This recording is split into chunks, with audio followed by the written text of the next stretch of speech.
Chapter 7. It was when curiosity about Gatsby was at its highest that the lights in the house failed to go on one Saturday night, and as obscurely as it had begun, his career as Trimalchio was over. Only gradually did I become aware that the automobiles which turned expectantly into his drive stayed for just a minute, and then drove sulkily away. Wondering if he were sick, I went over to find out. An unfamiliar butler with a villainous face squinted at me suspiciously from the door. "Is Mr. Gatsby sick?" "Nope." After a pause, he added, "Sir," in a dilatory, grudging way. I hadn't seen him around, and I was rather worried. "Tell him Mr. Carroway came over." "Who?" he demanded rudely. "Carroway." "Carroway. All right, I'll tell him." Abruptly, he slammed the door. My Finn informed me that Gatsby had dismissed every servant in his house a week ago and replaced them with half a dozen others who never went into West Egg Village to be bribed by the tradesmen, but ordered moderate supplies over the telephone.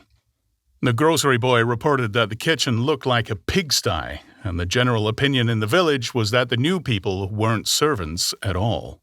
Next day, Gatsby called me on the phone. "Going away?" I inquired. "Oh, no, old sport. I hear you fired all your servants." "I wanted somebody who wouldn't gossip. Daisy comes over quite often, in the afternoons." So the whole caravanserai had fallen in like a card house at the disapproval in her eyes. "Well, there are some people Wolfsheim wanted to do something for. They're all brothers and sisters. They used to run a small hotel." "I see." He was calling up at Daisy's request. Would I come over to lunch at her house tomorrow? Miss Baker would be there. Half an hour later, Daisy herself telephoned and seemed relieved to find that I was coming. Something was up. And yet I couldn't believe that they would choose this occasion for a scene, especially for the rather harrowing scene that Gatsby had outlined in the garden. The next day was broiling, almost the last, certainly the warmest, of the summer. As my train emerged from the tunnel into sunlight, only the hot whistles of the National Biscuit Company broke the simmering hush at noon. The straw seats of the car hovered over the edge of combustion. The woman next to me perspired delicately for a while into her white shirtwaist, and then, as her newspaper dampened under her fingers, lapsed despairingly into deep heat with a desolate cry. Her pocketbook slipped to the floor. "Oh my!" she gasped. I picked it up with a weary bend and handed it back to her, holding it at arm's length and by the extreme tip of the corners to indicate that I had no designs upon it. But everyone nearby, including the woman, suspected me just the same. "Hot," said the conductor to familiar faces. "Some weather. Hot, hot, hot. Is it hot enough for you? Is it hot? Is it?" My commutation ticket came back to me with a dark stain from his hand. That anyone should care in this heat, whose flushed lips he kissed, whose head made damp the pajama pocket over his heart. Through the hall of the Buchanan's house blew a faint wind, carrying the sound of the telephone bell out to Gatsby and me as we waited at the door. "The master's body!" roared the butler into the mouthpiece. "I'm sorry, madam, but we can't furnish it. It's far too hot to touch this noon." What he really said was, Yes, I'll see." He set down the receiver and came towards us, glistening slightly to take off our stiff straw hats. "Madam expects you in the salon," he cried, needlessly indicating the direction. In this heat, every extra gesture was an affront to the common store of life. The room, shadowed well with awnings, was dark and cool. Daisy and Jordan lay upon an enormous couch like silver idols weighing down their own white dresses against the singing breeze of the fans. We can't move, they said together. Jordan's fingers, powdered white over their tan, rested for a moment in mine. "And Mr. Thomas Buchanan, the athlete?" I inquired. Simultaneously, I heard his voice, gruff, muffled, husky, at the whole telephone. Gatsby stood in the center of the crimson carpet and gazed around with fascinated eyes. Daisy watched him and laughed, her sweet, exciting laugh. A tiny gust of powder rose from her bosom into the air. "The rumor is," whispered Jordan, "that's Tom's girl on the telephone." We were silent. The voice in the hall rose high with annoyance. Very well then, I won't sell you to the car at all. I'm under no obligations to you at all. And as for your bothering me about it at lunchtime, I won't stand that at all. Holding down the receiver, said Daisy cynically. No, he's not, I assured her. It's a bona fide deal. I happen to know about it. Tom flung open the door, blocked out its space for a moment with his thick body, and hurried into the room. Mr. Gatsby. He put out his broad, flat hand with well-concealed dislike. I'm glad to see you, sir. Nick? make us a cold drink, said Daisy. As he left the room again, she got up and went over to Gatsby and pulled his face down, kissing him on the mouth. You know I love you, she murmured. You forget there's a lady present, said Jordan. Daisy looked around doubtfully. You kiss Nick too. What a low, vulgar girl. I don't care, cried Daisy and began to clog on the brick fireplace. Then she remembered the heat and sat down guiltily on the couch just as a freshly laundered nurse leading a little girl came into the room. Blessed, precious, she crooned, holding out her arms. Come to your own mother that loves you. The child, relinquished by the nurse, rushed across the room and rooted shyly into her mother's dress. The blessed, precious. Did mother get powder on your old yellowy hair? Stand up now and say, howdy do. Gatsby and I, in turn, leaned down and took the small, reluctant hand. Afterward, he kept looking at the child with surprise. I don't think he had ever really believed in its existence before. I got dressed before luncheon, said the child, turning eagerly to Daisy. That's because your mother wanted to show you off. Her face bent into a single wrinkle of the small white neck. You dream, you absolute little dream. Yes, admitted the child calmly. Aunt Jordan's got on a pretty dress, too. How do you like mother's friends? Daisy turned her around so that she faced Gatsby. Do you think they're pretty? Where's Daddy? She doesn't look like her father, explained Daisy. She looks like me. She's got my hair and shape of the face. Daisy sat back upon the couch. The nurse took a step forward and held out her hand. Come, Pammy. Goodbye, sweetheart. With a reluctant backward glance, the well-disciplined child held to her nurse's hand and was pulled out the door, just as Tom came back, preceding 4 gin rickeys that clinked full of ice. Gatsby took up his drink. They certainly look cool, he said, with visible tension. We drank in long, greedy swallows. I read somewhere that the sun's getting hotter every year, said Tom genially. It seems that pretty soon the Earth's gonna fall into the sun. Oh, wait a minute. It's just the opposite. The sun's getting colder every year. Oh, come outside, he suggested to Gatsby. I'd like you to have a look at the place. I went with them out to the veranda. On the green sound, stagnant in the heat, one small sail crawled slowly toward the fresher sea. Gatsby's eyes followed it momentarily. He raised his hand and pointed across the bay. I'm right across from you. So you are. Our eyes lifted over the rose beds and the hot lawn and the weedy refuse of the dog days along shore. Slowly, the white wings of the boat moved against the blue, cool limit of the sky. Ahead lay the scalloped ocean and the abounding Blessed Isles. Well, there's sport for you, said Tom, nodding. I'd like to be out there with him for about an hour. We had luncheon in the dining room, darkened too against the heat, and drank down nervous gaiety with the cold ale. What will we do with ourselves this afternoon? Cried Daisy. And the day after that, and the next 30 years? Don't be morbid, Jordan said. Life starts all over again when it gets crisp in the fall. But it's so hot, insisted Daisy, on the verge of tears. And everything's so confused. Let's all go to town. Her voice struggled on through the heat, beating against it, molding its senselessness into forms.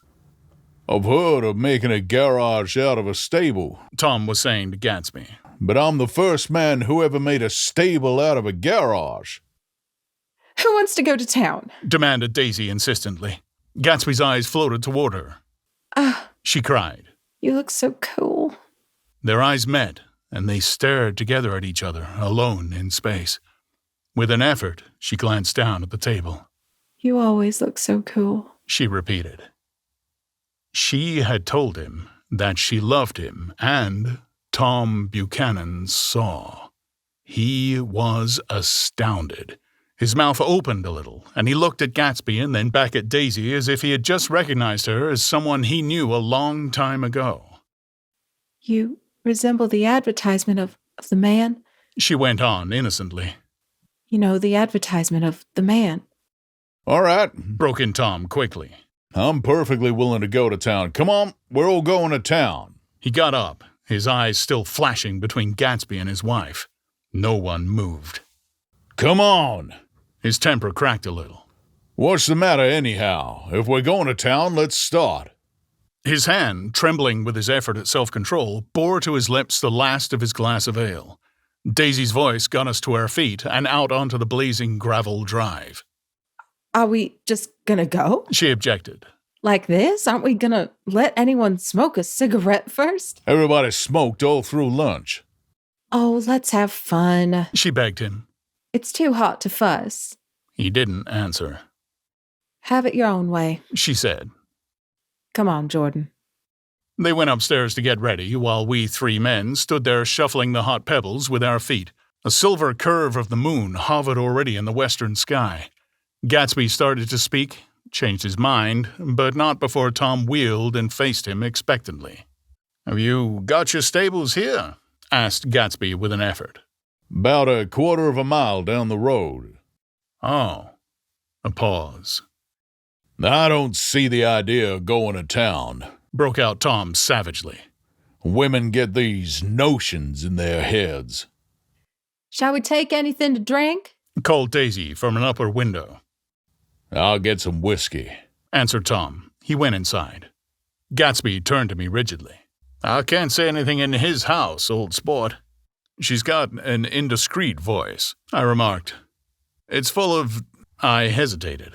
Her voice is full of money, he said suddenly. That was it. I'd never understood before. It was full of money. That was the inexhaustible charm that rose and fell in it. The jingle of it, the cymbal's song of it. High in a white palace, the king's daughter, the golden girl. Tom came out of the house, wrapping a quart bottle in a towel, followed by Daisy and Jordan wearing small, tight hats of metallic cloth and carrying light capes over their arms. Shall we all go in my car? Suggested Gatsby. He felt the hot green leather of the seat. I ought to have left it in the shade. Is it standard shift? Demanded Tom. Yes. Well, you take my coupe and let me drive your car to town. The suggestion was distasteful to Gatsby. I don't think there's much gas, he objected.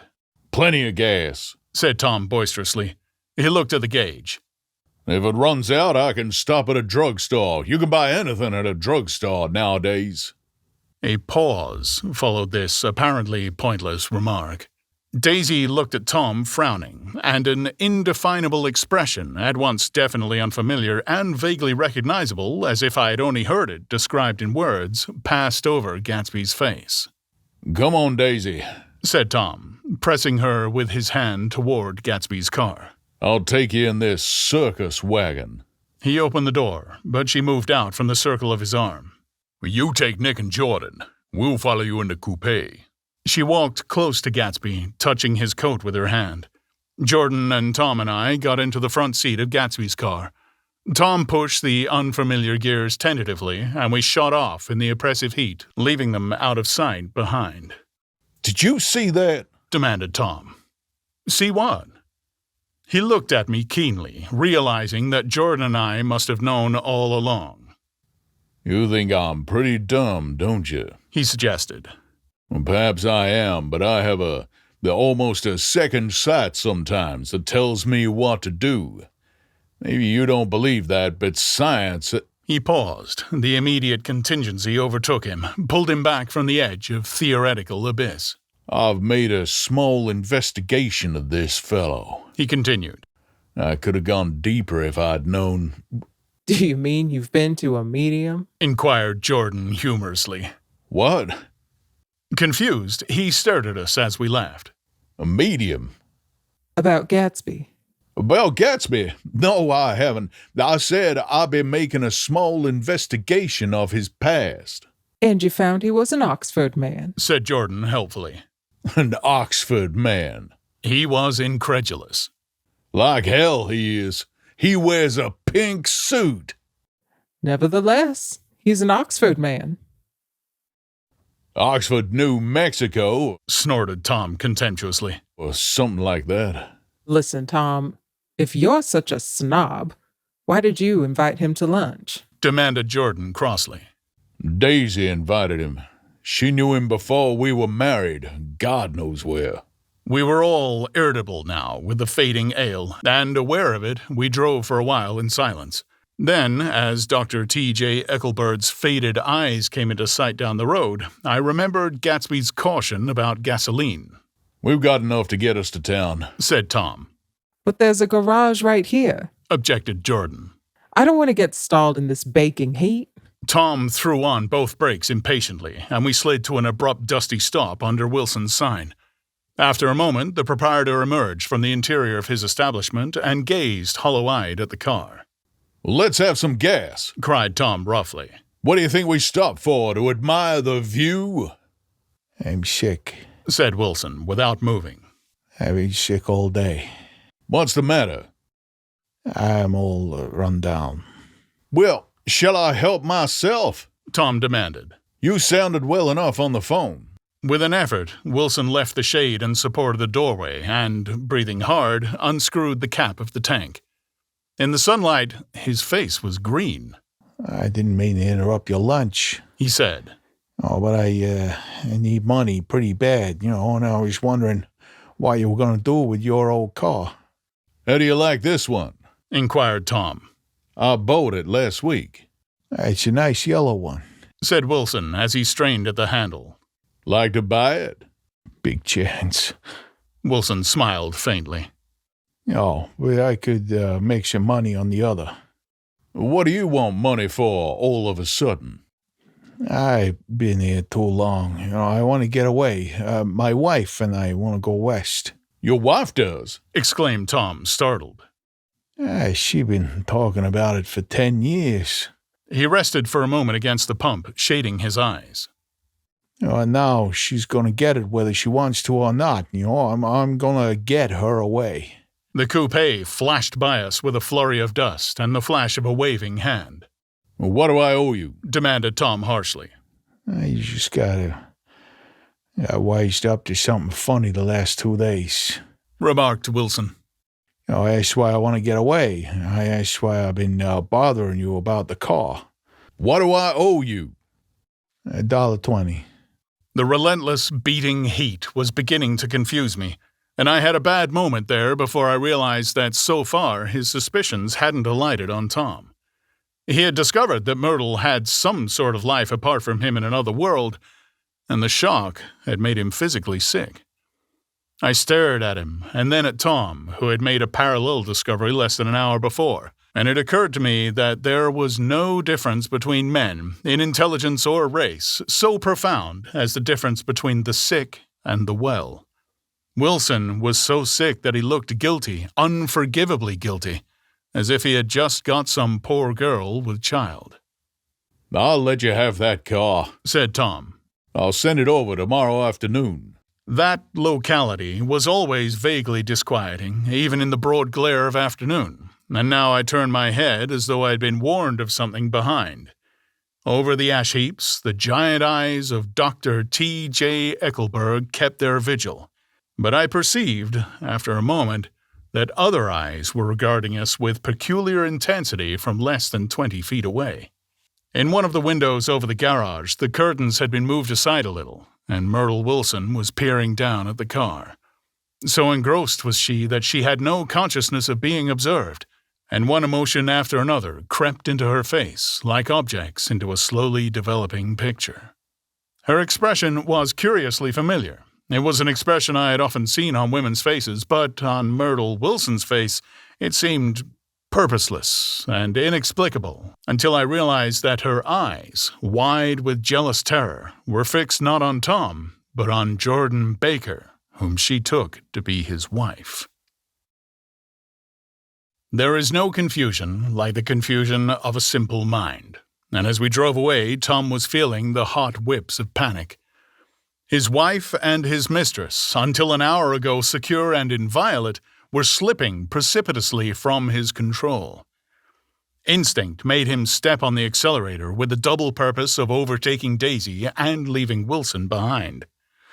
And we sped along toward Astoria at 50 miles an hour, until, among the spidery girders of the elevated, we came in sight of the easygoing blue coupe. Those big movies around 50th Street are cool, suggested Jordan. I love New York on summer afternoons when everyone's away. There's something very sensuous about it. Overripe, as if all sorts of funny fruits were going to fall into your hands. The word sensuous had the effect of further disquieting Tom, but before he could invent a protest, the coupe came to a stop, and Daisy signaled us to draw up alongside. Where are we going? She cried. How about the movies? It's so hot. She complained. You go. We'll ride around and meet you after. With an effort, her wit rose faintly. We'll meet you on some corner. I'll be the man smoking 2 cigarettes. Can't argue about it here, Tom said impatiently, as a truck gave out a cursing whistle behind us. You follow me to the south side of Central Park in front of the plaza. Several times he turned his head and looked back for their car, and if the traffic delayed them, he slowed up until they came into sight. I think he was afraid they would dart down a side street and out of his life forever. But they didn't. And we all took the less explicable step of engaging the parlor of a suite in the Plaza Hotel.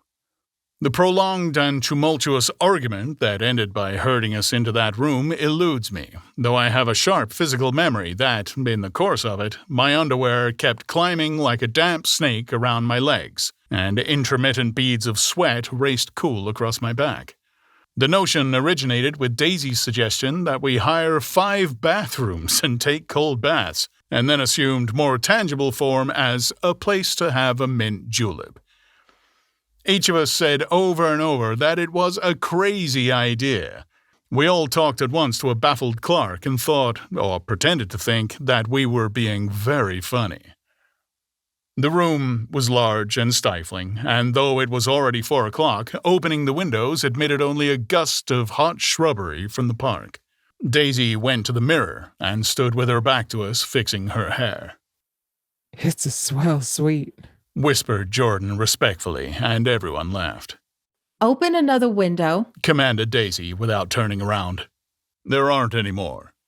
Well, we'd better telephone for an axe. The thing to do is to forget about the heat, said Tom impatiently. You make it 10 times worse by crabbing about it. He unrolled the bottle of whiskey from the towel and put it on the table. Oh, why not let her alone, old sport? Remarked Gatsby. You're the one that wanted to come to town. There was a moment of silence. The telephone book slipped from its nail and splashed to the floor, whereupon Jordan whispered, Excuse me. But this time, no one laughed. I'll pick it up, I offered. I've got it. Gatsby examined the parted string, muttered, in an interested way, and tossed the book on a chair. Well, that's a great expression of yours, isn't it? Said Tom sharply. What is?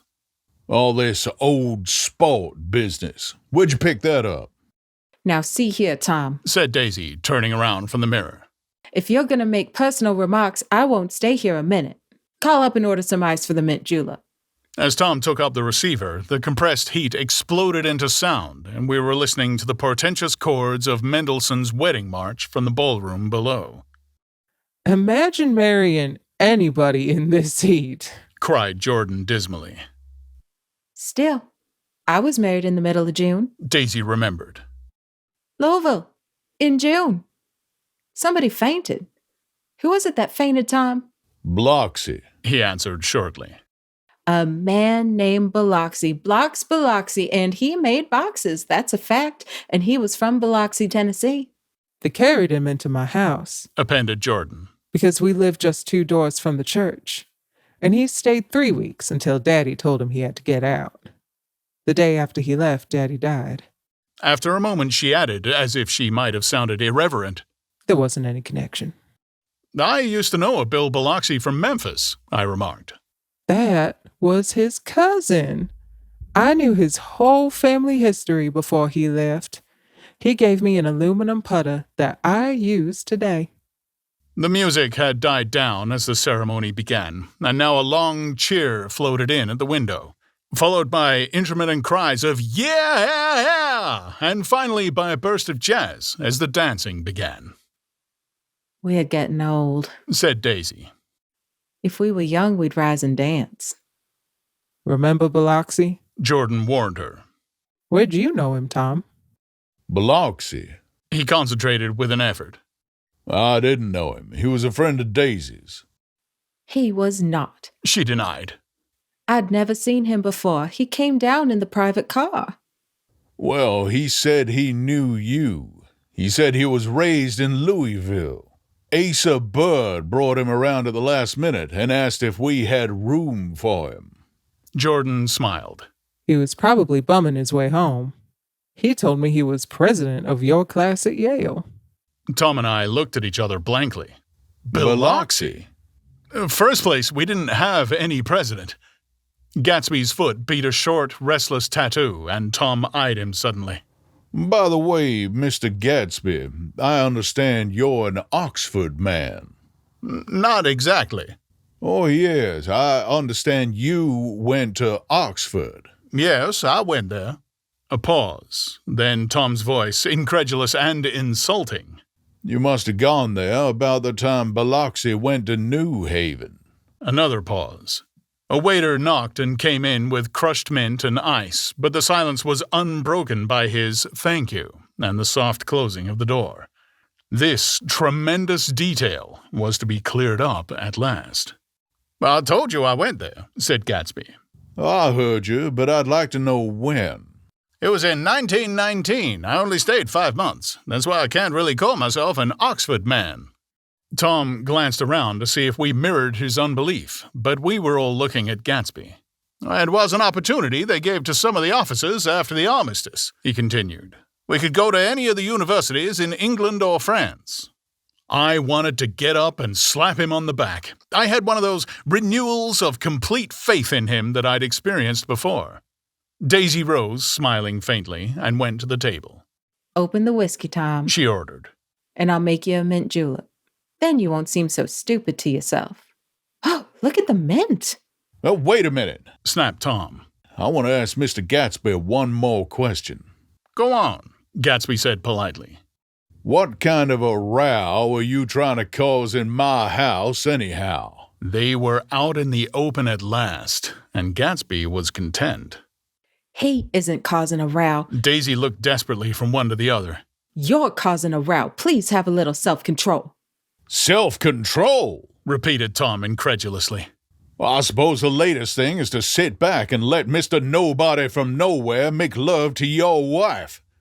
Well, if that's the idea, you can count me out.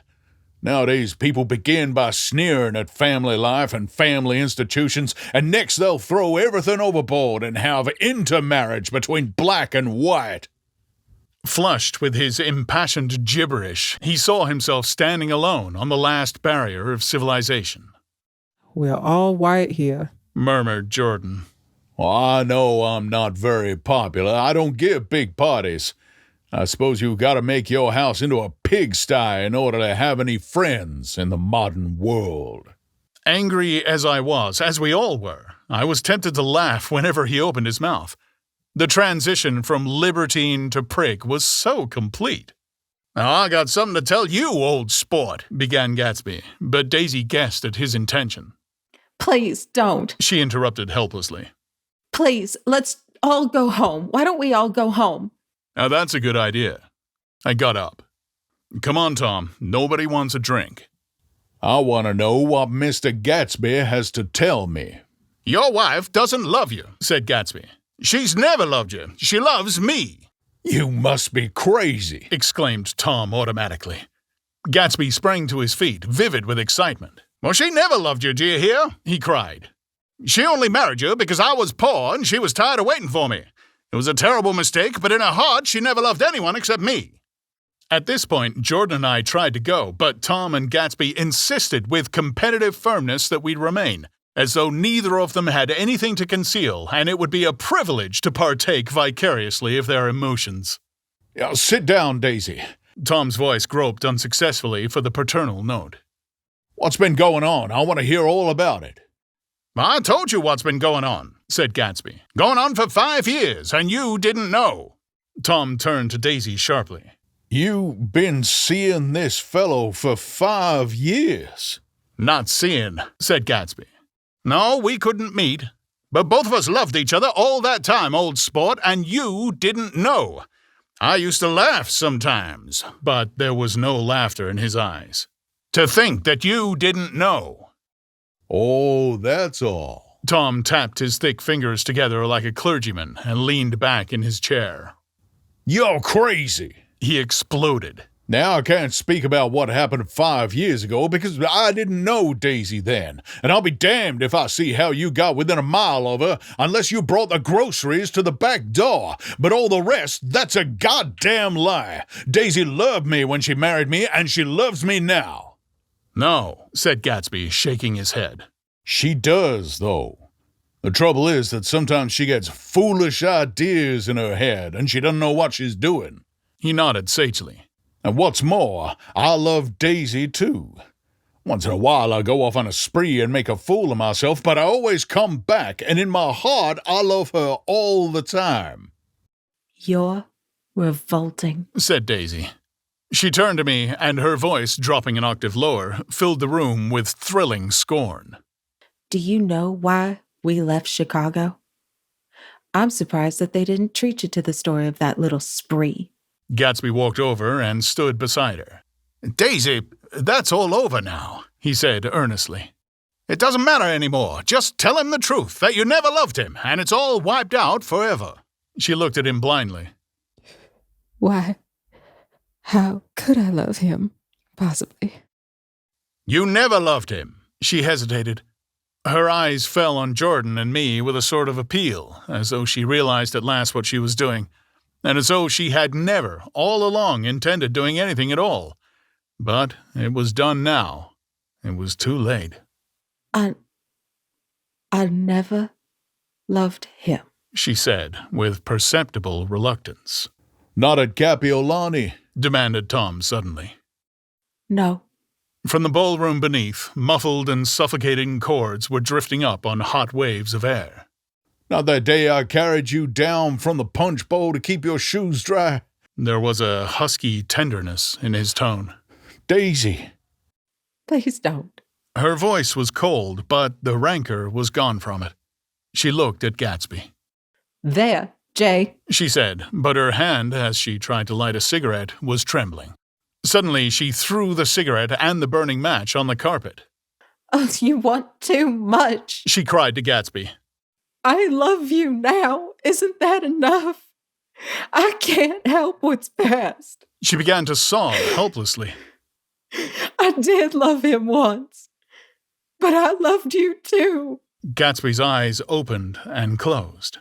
You loved me too, he repeated. Even that's a lie, said Tom savagely. She didn't know you were alive. Why, there's things between Daisy and me that you'll never know, things that neither of us can ever forget. The words seemed to bite physically into Gatsby. I want to speak to Daisy alone, he insisted. She's all excited now.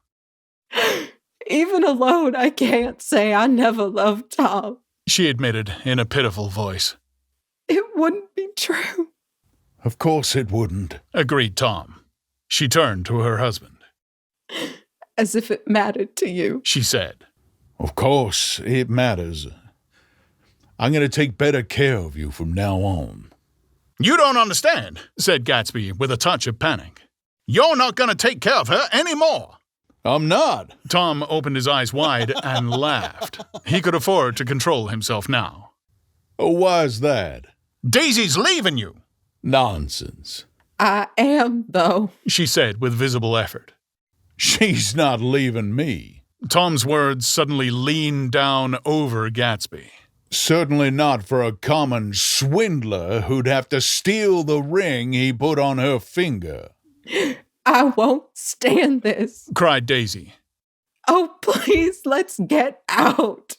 Who are you, anyhow? Broke out Tom. You're one of that bunch that hangs around with Maya Wolfsheim, that much I happen to know. I made a little investigation into your affairs, and I'll carry it further tomorrow. Well, you can suit yourself about that, old sport, said Gatsby steadily. Well, I found out what your drug stalls were. He turned to us and spoke rapidly. He and this Wolfsheim brought up a lot of side street drugstores here and in Chicago and sold grain alcohol over the counter. That's one of his little stunts. I picked him for a bootlegger the first time I saw him, and I wasn't far wrong. What about it? Said Gatsby politely. I guess your friend Walter Chase wasn't too proud to come in on it. And you left him in the lurch, didn't you? You let him go to jail for a month over in New Jersey. God, you ought to hear Walter on the subject of you. He came to us dead broke. He was very glad to pick up some money, old sport. Don't call me old sport, cried Tom. Gatsby said nothing. Walter could have you up on betting laws too, but Wolfsheim scared him into shutting his mouth. That unfamiliar yet recognizable look was back again in Gatsby's face. The drugstore business was just small change, continued Tom slowly. But you got something on now that Walter's afraid to tell me about. I glanced at Daisy, who was staring, terrified, between Gatsby and her husband, and at Jordan, who had begun to balance an invisible but absorbing object on the tip of her chin. Then I turned back to Gatsby and was startled at his expression. He looked, and this is said in all contempt for the babbled slander of his garden, as if he had killed a man. For a moment, the set of his face could be described in just that fantastic way. It passed, and he began to talk excitedly to Daisy, denying everything, defending his name against accusations that had not been made. But with every word, she was drawing further and further into herself, so he gave that up, and only the dead dream fought on as the afternoon slipped away, trying to touch what was no longer tangible, struggling unhappily, undespairingly, toward that lost voice across the room. The voice begged again to go. Please, Tom, I can't stand this anymore. Her frightened eyes told that whatever intentions, whatever courage she had had, were definitely gone. Well, you two start on home, Daisy, said Tom. In Mr. Gatsby's car. She looked at Tom, alarmed now, but he insisted with magnanimous scorn. Go on, he won't annoy you. I think he realizes that his presumptuous little flirtation is over. They were gone. Without a word, snapped out, made accidental, isolated, like ghosts, even from our pity. After a moment, Tom got up and began wrapping the unopened bottle of whiskey in the towel. Want any of this stuff? Jordan? Nick? I didn't answer. Nick? He asked again. What? Want any? No, I just remembered that today's my birthday. I was 30. Before me stretched the portentous, menacing road of a new decade. It was 7 o'clock when we got into the coupe with him and started for Long Island. Tom talked incessantly, exulting and laughing, but his voice was as remote from Jordan and me as the foreign clamor on the sidewalk or the tumult of the elevated overhead. Human sympathy has its limits, and we were content to let all their tragic arguments fade with the city lights behind. 30. The promise of a decade of loneliness, a thinning list of single men to know, a thinning briefcase of enthusiasm, thinning hair. But there was Jordan beside me, who, unlike Daisy, was too wise ever to carry well-forgotten dreams from age to age. As we passed over the dark bridge, her wan face fell lazily against my coat's shoulder, and the formidable stroke of 30 died away with the reassuring pressure of her hand. So we drove on toward death through the cooling twilight. The young Greek, Michaelis, who ran the coffee joint beside the ash heaps, was the principal witness at the inquest. He had slept through the heat until after 5 when he strolled over to the garage and found George Wilson sick in his office, really sick, pale as his own pale hair and shaking all over. Michaelis advised him to go to bed, but Wilson refused, saying that he'd miss a lot of business if he did. While his neighbor was trying to persuade him, a violent racket broke out overhead. I got my wife locked up in there, explained Wilson calmly. She's going to stay there till the day after tomorrow, and then we're going to move away. Michaelis was astonished. They'd been neighbors for 4 years, and Wilson had never seemed faintly capable of such a statement. Generally, he was one of these worn-out men. When he wasn't working, he sat on a chair in the doorway and stared at the people in the cars that passed along the road. When anyone spoke to him, he invariably laughed in an agreeable, colorless way. He was his wife's man, and not his own. So naturally, Michaelis tried to find out what had happened, but Wilson wouldn't say a word. Instead, he began to throw curious, suspicious glances at his visitor and asked him what he'd been doing at certain times on certain days. Just as the latter was getting uneasy, some workmen came past the door bound for his restaurant, and Michaelis took the opportunity to get away, intending to come back later. But he didn't. He supposed he forgot to, that's all. When he came outside again a little after 7, he was reminded of the conversation because he heard Mrs. Wilson's voice loud and scolding downstairs in the garage. "Beat me!" he heard her cry. "Throw me down and beat me, you dirty little coward!" A moment later, she rushed out into the dusk, waving her hands and shouting. Before he could move from his door, the business was over. The death car, as the newspapers called it, didn't stop. It came out of the gathering darkness, wavered tragically for a moment, and then disappeared around the next bend. Mavro Michaelis wasn't even sure of its color. He told the first policeman that it was light green. The other car, the one going towards New York, came to rest 100 yards beyond, and its driver hurried back to where Myrtle Wilson, her life violently extinguished, knelt in the road and mingled her thick, dark blood with the dust. Michaelis and this man reached her first, but when they had torn open her shirtwaist, still damp with perspiration, they saw that her left breast was swinging loose like a flap, and there was no need to listen for the heart beneath. The mouth was wide open and ripped a little at the corners, as though she had choked a little in giving up the tremendous vitality she had stored so long. We saw 3 or 4 automobiles and the crowd when we were still some distance away. "Wreck," said Tom. "That's good. Wilson will have a little business at last." He slowed down, but still without any intention of stopping, until, as we came nearer, the hushed, intent faces of the people at the garage door made him automatically put on the brakes. "We'll take a look," he said doubtfully. "Just a look." I became aware now of a hollow, wailing sound which issued incessantly from the garage. A sound which, as we got out of the coupe and walked toward the door, resolved itself into the words, "Oh my God," uttered over and over in a gasping moan. "There's some bad troubles here," said Tom excitedly. He reached up on tiptoes and peered over a circle of heads into the garage, which was lit only by a yellow light in a swinging metal basket overhead. Then he made a harsh sound in his throat, and with a violent thrusting movement of his powerful arms, pushed his way through.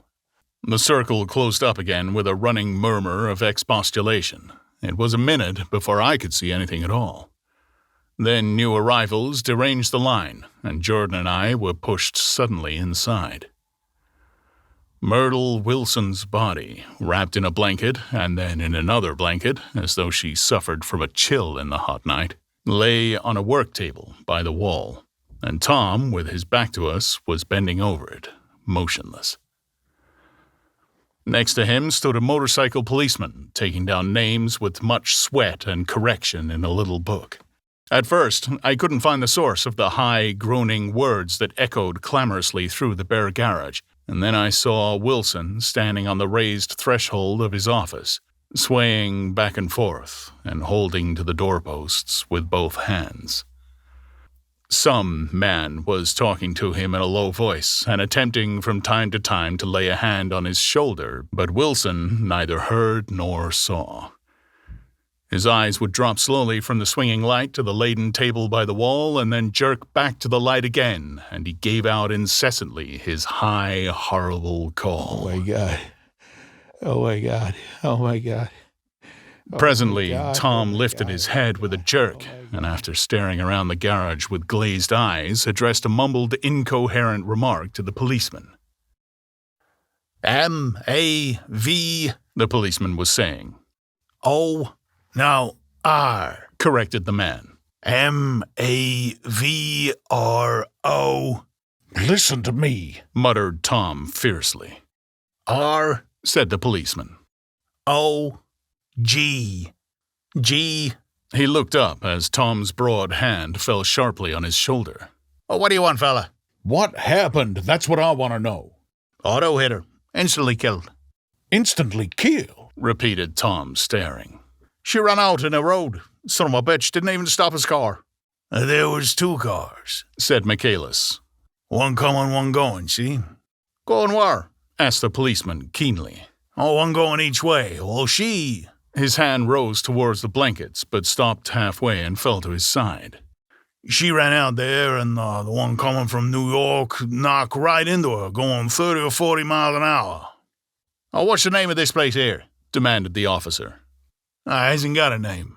A pale, well-dressed Negro stepped near. It was a yellow car, he said. A big yellow car, new. See the accident? Asked the policeman. No, but the car passed me down the road, going faster than 40, going 50, 60. Well, come here and let's have your name. Look out now, I want to get his name. Some words of this conversation must have reached Wilson, swaying in the office door, for suddenly a new theme found voice among his gasping cries. Now, you don't have to tell me what kind of car it was. I know what kind of car it was. Watching Tom, I saw the wad of muscle back of his shoulder tighten under his coat. He walked quickly over to Wilson and, standing in front of him, seized him firmly by the upper arms. You've got to pull yourself together, he said with soothing gruffness. Wilson's eyes fell upon Tom. He started up on his tiptoes and then would have collapsed to his knees had not Tom held him upright. Listen, said Tom, shaking him a little. I just got here a minute ago from New York. I was bringing you that coupe we've been talking about. The yellow car I was driving this afternoon wasn't mine, do you hear? I haven't seen it all afternoon. Only the Negro and I were near enough to hear what he said, but the policeman caught something in the tone and looked over with truculent eyes. What's all that? He demanded. I'm a friend of his. Tom turned his head but kept his hands firm on Wilson's body. He says he knows the car that did it. It was a yellow car. Some dim impulse moved the policeman to look suspiciously at Tom. What color's your car? It's a blue car, a coupe. We've come straight from New York, I said. Someone who had been driving a little behind us confirmed this, and the policeman turned away. Now, if you let me have that name again, correct. Picking up Wilson like a doll, Tom carried him into the office, set him down in a chair, and came back. Well, if somebody will come over here and sit with him, he snapped authoritatively. He watched while the 2 men standing closest glanced at each other and went, unwillingly, into the room. Then Tom shut the door on them and came down the single step, his eyes avoiding the table. As he passed close to me, he whispered, "Let's get out." Self-consciously, with his authoritative arms breaking the way, we pushed through the still-gathering crowd, past a hurried doctor, case in hand, who had been sent for in wild hope half an hour ago. Tom drove slowly until we were beyond the bend. Then his foot came down hard, and the coupe raced along through the night. In a little while, I heard a low, husky sob and saw that the tears were overflowing down his face. "The goddamn coward," he whimpered. "He didn't even stop his car." The Buchanan's house floated suddenly toward us through the dark, rustling trees. Tom stopped beside the porch and looked up at the second floor, where 2 windows bloomed with light among the vines. "Daisy's home," he said. As we got out of the car, he glanced at me and frowned slightly. I ought to have dropped you in West Egg, Nick. There's nothing we can do tonight. A change had come over him, and he spoke gravely and with decision. As we walked across the moonlight gravel to the porch, he disposed of the situation in a few brisk phrases. I'll telephone for a taxi to take you home, and while you're waiting, you and Jordan better go in the kitchen and have them get you some supper if you want any. He opened the door. Come in. No, thanks. I'd be glad if you'd ordered me the taxi. I'll wait outside. Jordan put her hand on my arm. Won't you come in, Nick? No, thanks. I was feeling a little sick, and I wanted to be alone.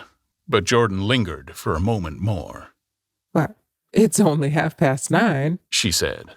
I'd be damned if I'd go in. I'd had enough of them all for one day, and suddenly that included Jordan, too. She must have seen something of this in my expression, for she turned abruptly away and ran up the porch steps into the house. I sat down for a few minutes with my head in my hands, until I heard the phone taken up inside and the butler's voice calling a taxi. Then I walked slowly down the drive away from the house, intending to wait by the gate. I hadn't gone 20 yards when I heard my name, and Gatsby stepped from between two bushes into the path. I must have felt pretty weird by that time, because I could think of nothing except the luminosity of his pink suit under the moon. "What are you doing?" I inquired. "Just standing here, old sport." Somehow, that seemed a despicable occupation. For all I knew, he was going to rob the house in a moment. I wouldn't have been surprised to see sinister faces, the faces of Wolfsheim's people, behind him in the dark shrubbery. "Did you see any trouble on the road?" he asked after a minute. Yes. He hesitated. "Was she killed?" Yes.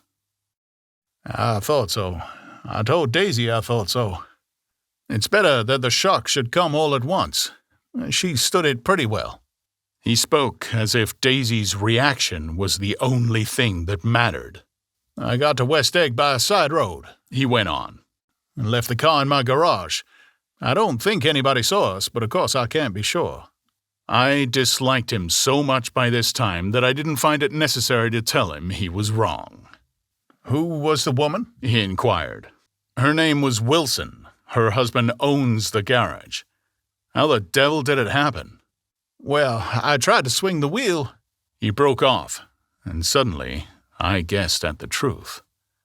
Was Daisy driving? "Yes," he said after a moment. "But of course I'll say I was. You see, when we left New York, she was very nervous, and she thought it would steady her to drive. And this woman rushed out at us just as we were passing a car coming the other way. It all happened in a minute, but it seemed to me that she wanted to speak to us, thought we were somebody she knew. Well, first Daisy turned away from the woman toward the other car, and then she lost her nerve and turned back. The second my hand reached the wheel, I felt the shock. It must have killed her instantly." "It ripped her open." "Don't tell me, old sport." He winced. "Anyhow, Daisy stepped on it. I tried to make her stop, but she couldn't, so I pulled on the emergency brake. Then she fell over into my lap, and I drove on. She'll be all right tomorrow," he said presently. "I'm just going to wait here and see if he tries to bother her about that unpleasantness this afternoon. She's locked herself into her room, and if he tries any brutality, she's going to turn the light out and on again." He won't touch her," I said. "He's not thinking about her." "I don't trust him, old sport." "How long are you going to wait?" "All night if necessary. Anyhow, till they go to bed." A new point of view occurred to me. Suppose Tom found out that Daisy had been driving. He might think he saw a connection in it. He might think anything. I looked at the house. There were 2 or 3 bright windows downstairs and the pink glow from Daisy's room on the ground floor. "You wait here," I said. "I'll see if there's any sign of a commotion." I walked back along the border of the lawn, traversing the gravel softly, and tiptoed up the veranda steps. The drawing-room curtains were open, and I saw that the room was empty. Crossing the porch where we had dined that June night 3 months before, I came to a small rectangle of light, which I guessed was the pantry window. The blind was drawn, but I found a rift at the sill. Daisy and Tom were sitting opposite each other at the kitchen table, with a plate of cold fried chicken between them and 2 bottles of ale. He was talking intently across the table at her, and in his earnestness his hand had fallen upon and covered her own. Once in a while she looked up at him and nodded in agreement. They weren't happy, and neither of them had touched the chicken or the ale, and yet they weren't unhappy either. There was an unmistakable air of natural intimacy about the picture, and anybody would have said that they were conspiring together. As I tiptoed from the porch, I heard my taxi feeling its way along the dark road toward the house. Gatsby was waiting where I had left him in the drive. "Is it all quiet up there?" he asked anxiously. "Yes, it's all quiet." I hesitated. "You'd better come home and get some sleep." He shook his head. "I want to wait till Daisy goes to bed. Good night, old sport." He put his hands in his coat pockets and turned back eagerly to his scrutiny of the house, as though my presence marred the sacredness of the vigil. So I walked away and left him standing there in the moonlight, watching over nothing.